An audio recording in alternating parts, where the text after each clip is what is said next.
So as you can see, I've been doing some battery work. We are doing a major upgrade to our battery system on Prudence. So let me walk you through what we've been doing. So this first bank here, these are the first 8 cells that I originally purchased for Prudence. They were originally configured as two 12-volt systems that were run in parallel. We have now connected all those together into one 24-volt battery with the 8S BMS. After that, we have the battery system that I added to at the end of last year, and that's this one here. Again, those were 12-volt batteries originally. I had those two set up as series and parallel, so it gave me two 24-volt batteries. So the plan was always to move to a 24-volt system. As soon as I moved past the AGM batteries that I was using in the van originally, and then when I moved into the bus, the plan was to go to a 24-volt system. It's just more efficient. And so all of my purchases along the way have been towards that end. When I put my initial solar panels on the bus and I got my first solar charger, I made sure it supported 12, 24, 36, and 48 volts. So that gave me the flexibility I wanted. My original inverter was a 12-volt only that came over from the van. But at the same time that I moved to the 24-volt battery configuration, I upgraded the inverter to 24-volt. I did have to buy a step down for my 24 to 12-volt for the 12-volt DC system built in the bus, but that was relatively cheap, and it's going to take care of itself. So over the winter, I purchased 16 new lithium iron phosphate cells with the idea of putting, essentially doubling the capacity of my batteries. Now, these are all 150 amp hour cells. So when this is done, this will give me 600 amp hours at 24 volts. So I should never have a power problem. I did run into an issue, and I'll show you that in a second here. But let me show you the two other batteries that we have set up now. So here are our 16 new cells.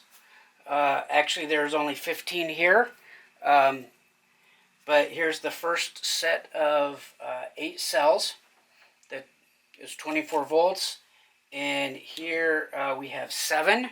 And to be completely honest, these cells all came from the manufacturer in fantastic shape. My only complaint would be that the bus bars were a little bit on the small side. But I did run into one issue, and it had nothing to do with the cells themselves. This is definitely an operator issue.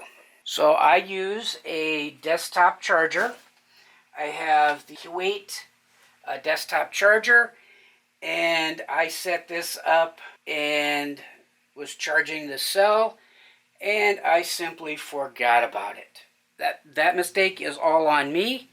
So what I got is a useless cell that is now bloated, that I'm going to have to recycle. You can see it's all bulged out there.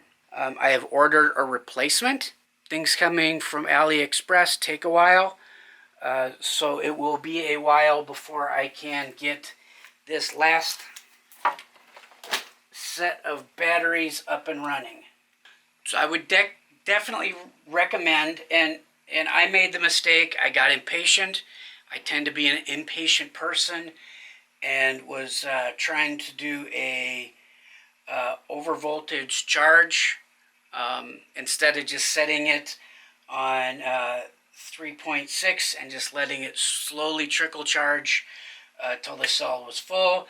I cranked it up with the idea of checking it every half hour, 45 minutes, and as it got closer to the limit, then I would turn it down. And so the loss of that cell is all on me. So I had the previous cells in battery boxes that I had bought. They were 12, big enough for to make a 12 volt configuration, and I had 4 of those spread out on the floor, and they took out a fair amount of space in the back of the bus. So one of the things I needed to look at doing was figuring out how I was going to get all these cells into the bus without taking up all that space. And so what I have built is a battery box. So let's take a look at the battery box. So this is my battery box. It is 1 by 10 plywood around with 1/2 inch plywood on the back. And then I am going to line it. Each of the set of cells will have insulation between them. And then I have the plexiglass cover that will screw here on the front. And I have mounted a positive and a negative terminal. So the batteries, so the first 24 volt battery will sit here, then the second, then the third, then the fourth, and these will all be in parallel, running up to these connectors. So now that I have top balanced all my cells over there, except my 4th set, those are sitting in parallel right now, and they're waiting for my new cell to come, but then we will top balance those and get them added in here. But for now, we are going to connect those 3 batteries in parallel, and then the next step is to get this out to the bus and get this mounted so it's not going to move around. And we'll do that in the next video, but let's go get these connected in parallel.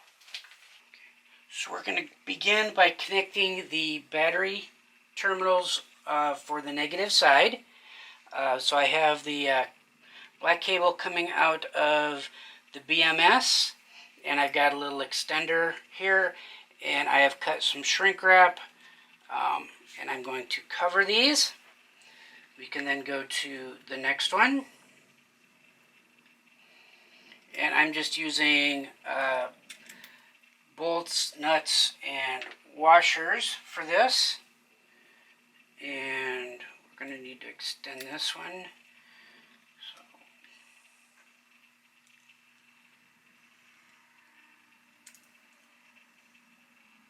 Okay, so that puts our 3 negative terminals in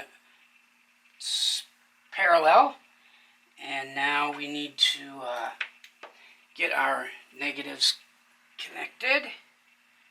So we'll reach over here.